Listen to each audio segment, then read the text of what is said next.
For the jaw, there are four main movements. You have depression, opening the mouth, elevation, closing the mouth, lateral deviation to one side or the other, protrusion, which is jutting your jaw forward, and retrusion, which is jutting your jaw backward. Any of these motions can be used as an exercise, so it is something to remember that if you see it on the chart, it's meaning move in that direction. You can also have stretches, so you can have a lateral deviation stretch where you're helping yourself stretch, pushing to a side, or you can also have depression or jaw opening where you're trying to help, where you're pushing the jaw. Oftentimes you'll be using your finger and your thumb, or you can just try and open your jaw as wide as you can. Tongue clucks is sticking the tongue to the roof of your mouth and then doing a clucking motion like a click. Oftentimes they'll feel that in the back corners of their mouth. Oftentimes people who have jaw pain will have their jaw slide to a certain side or have a different type of opening, one where it'll slide to the side that's tight. So for example, one of the exercises they have is looking in the mirror and making sure that their jaw is opening perfectly in line instead of to a side. So to the side, it would look like this. And that's exaggerated. When they look in the mirror, they want to make sure it's perfectly straight up and down. One way they can do this is by holding their tongue to the roof of their mouth and then opening the jaw, which will limit the side to side movement. So they stick their tongue to the roof of the mouth and then open the jaw. There are three main spots where patients use trigger point release. One of them is the temple, so just to the side here. The second one would be right here on the cheek. So you come just in front of the ear and down slightly, right here where the sideburn area is, and they would just hold pressure there.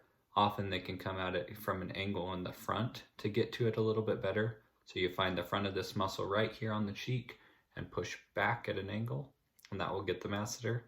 And then the third one that they do is actually inside the mouth. So they will stick their thumb and their finger together,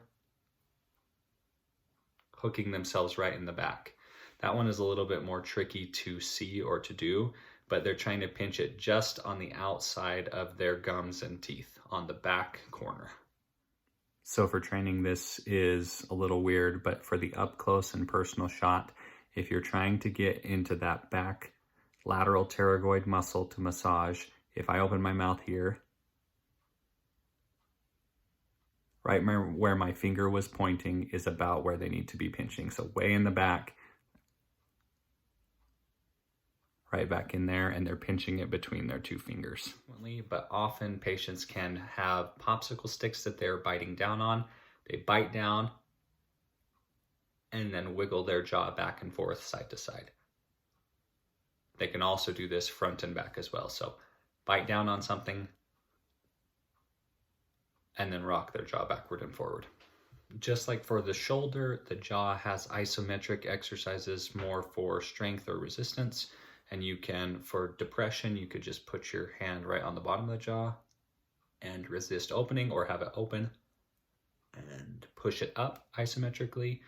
To do it for the opposite direction, you could put your hand right here on your chin and push down, not letting yourself open it, to the side, resisting.